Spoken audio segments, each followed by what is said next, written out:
അസ്സലാമു അലൈക്കും വറഹ്മത്തുള്ളാഹി. പൊന്നു കുസുമങ്ങളെ, നമ്മൾ വീട്ടിൽ ടോയ്ലറ്റിലേക്ക് പോവാറുണ്ടല്ലോ. ആ പോകുമ്പോൾ നമ്മൾ ഏറ്റവും കൂടുതൽ ശ്രദ്ധിക്കേണ്ട കുറച്ച് കാര്യങ്ങൾ പറയാം. നിങ്ങളത് കൃത്യമായി ശ്രദ്ധിച്ചാൽ നിങ്ങൾ ചെയ്യുന്ന ഓരോ കാര്യങ്ങളെയും കണ്ടുകൊണ്ട് ഉമ്മമാർക്ക് ഏറ്റവും നല്ല സന്തോഷം ഉണ്ടാവും. അങ്ങനെ സന്തോഷിച്ചാൽ നിങ്ങൾക്ക് ഉമ്മയിൽ നിന്ന് ഉമ്മയൊക്കെ കിട്ടാൻ വലിയ കാരണമാവും.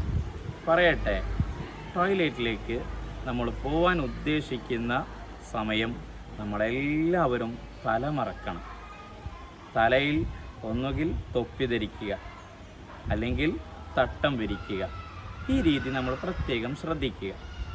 രണ്ടാമത്തത്, നമ്മൾ ടോയ്ലറ്റിലേക്ക് പോകുമ്പോൾ കാലിൽ ചെരുപ്പ് ധരിക്കണം. നിർബന്ധമായും ചെരുപ്പ് ധരിക്കണം. കാരണം ടോയ്ലറ്റിൻ്റെ ഉള്ളിലുള്ള വൈറസുകളൊക്കെയും കാലിൽ കടിച്ച് ചൊറിയൊക്കെ വരാൻ സാധ്യതയുണ്ടാകും. മൂന്നാമത്തത്, ഇടത്തെ കാല് വെച്ചാണ് നമ്മൾ ടോയ്ലറ്റിലേക്ക് കയറേണ്ടത്. കയറുന്ന സമയത്ത് ബിസ്മില്ലാഹി അല്ലാഹുമ്മ ഇന്നി അഊദു ബിക മിനൽ ഖുബ്സി വൽ ഖബായിസ്. ഇത് പ്രത്യേകം പറയണം. മുത്തുനബി സല്ലല്ലാഹു അലൈഹി വസല്ലമ തങ്ങളുടെ സുന്നത്താണല്ലേ ഇതല്ലോ.